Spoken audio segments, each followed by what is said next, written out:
like knife fighting. We both have practice knives. Now normally, we like to use practice knives, but today he's going to use a practice one. And I'm going to use this one. Wait, what? No, we're just kidding. We're not going to do knife fighting today. Okay. No, I promised y'all a video doing Pinan Shodan. Pinan Shodan, same thing. You want to know what the kata looks like? If you've never seen it before, look up Pinan Shodan, Pinan Shodan, Shodan.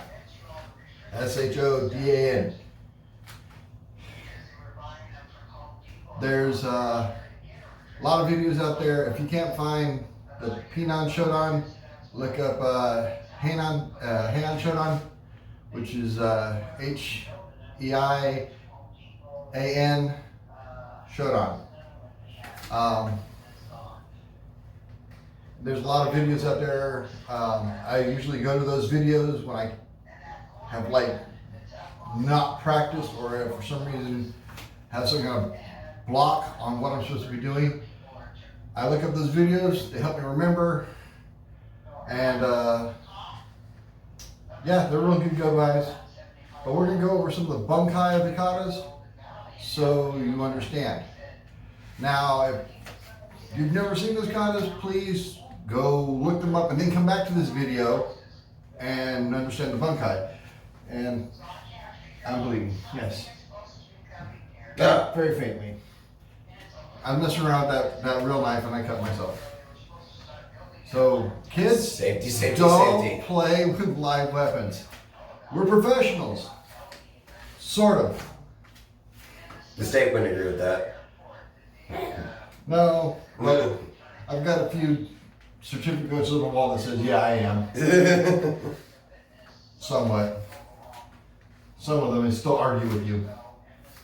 I have a piece of paperwork that says I can't deny physical abuse.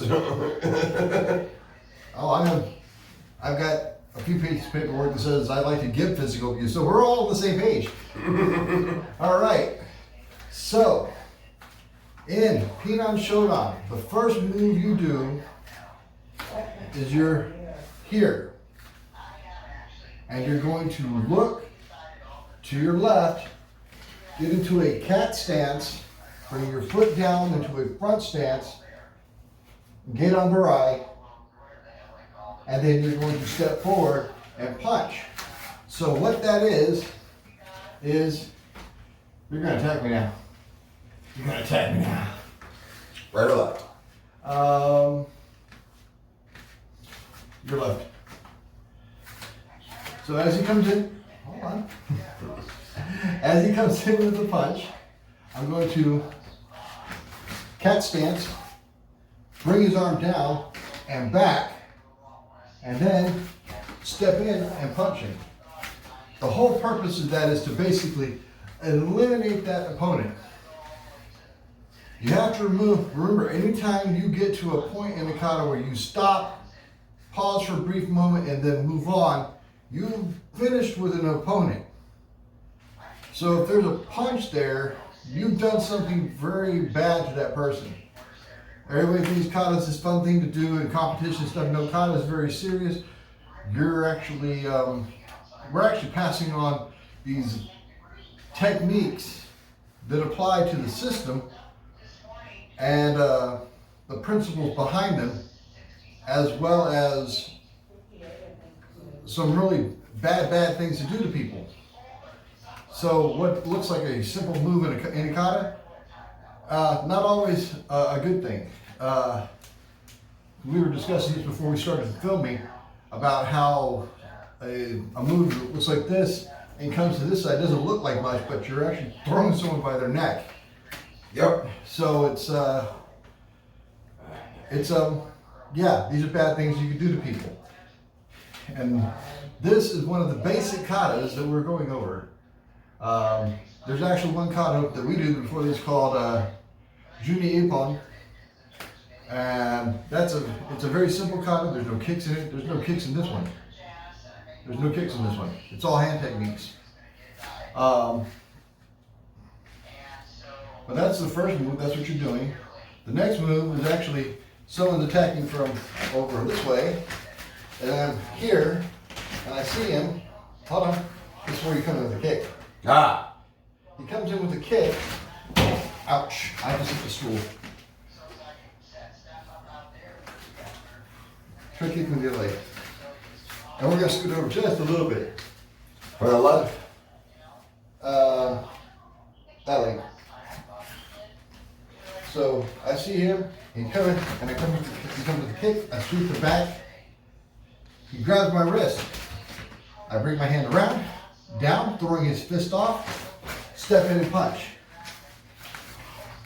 Now, when we say step in and punch, you don't always step in and punch. Sometimes it's a shifting of the feet, such as he grabs my wrist, I get him off, but he's really close, so I just shift to hit him.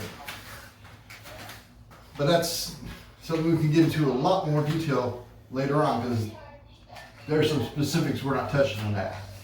I just want that known out there. So after I have struck him, I finished this guy. We have the attack coming from this way. And it's going to be another attack, kicking with that leg, yes. And I want to come back, knock his leg off, then he's going to come in with a punch. Oh, punch. Yeah, punch. I'm going to block here, grab, or here, and it's going to break the arm. That's what that move is. And you do that 2 more times in the kata, where after you've broken there, you do it 1, 2. When you get to the end, this is an interesting one. We're going to actually do it this way so they can actually see this. We get to the end after I've broken this arm thing. What is it? Yeah. Because I would have this break. We're going to, you actually grab here. It looks like this in the kata. It looks like you're guarding your body. But what you're doing is you're grabbing here. I'm going to get a good hold of this. You're going to step around and you're going to throw. That's what that move is. You go into a down block when you get out of that throw, but that throw is from here down. You end here, but you throw the person into somebody that's coming into them, like we're going to demonstrate now, which is he's right here. I've thrown the guy down. He's stepping in, and boom. Well, I do have this arm down. I can bring it here, pull down, and hit him. And out. And then you basically repeat that on the opposite side. So, while we're giving you some of the bunkai of the kata, I want you to understand when things are repeated in a kata, it usually means there's multiple applications. I encourage people to research, play with it, figure it out.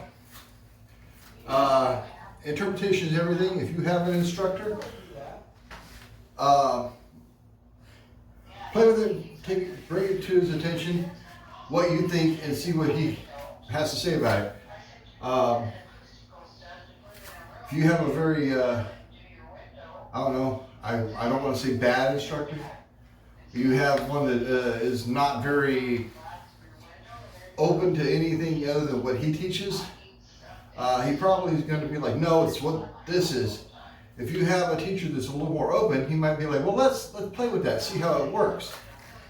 I want to say we're those type of instructors where, okay, let's see how that works and let's play with it. And what works we keep, what doesn't work we throw out. Exactly. And continuing on with the kata, you do another move once you have finished the technique, and you punch here. Then you're going to come with the kick to the outside again. Here. you push the arm, put your leg off, boom, and before he has a chance to come in, 1, 2, 3. And you step in on those punches. Now, the last moves of the kata, one is, once you get to the end, you do the throw again, but as you're going around, the important part of this part is, we didn't go over this, we should have. Switch sides. You see.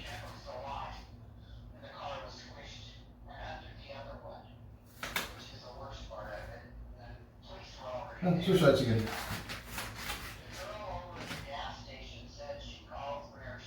He's going to come in with a punch. Boom. 1.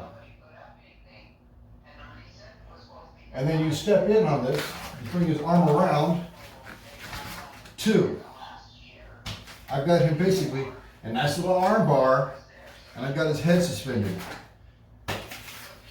And then you repeat that on the opposite side. It could be the same thing, or it could be simply go from the opposite side here. He comes in, strike. Because it's, hold on. I gotta think. You made me think. Don't make me think. We both work on a 4-hour sleep here, so. Right. Yes. So, punch to the other side. Yeah. Here, strike, and then strike. Or it could be, again, same hand. Here. Armbar, he fights, armbar.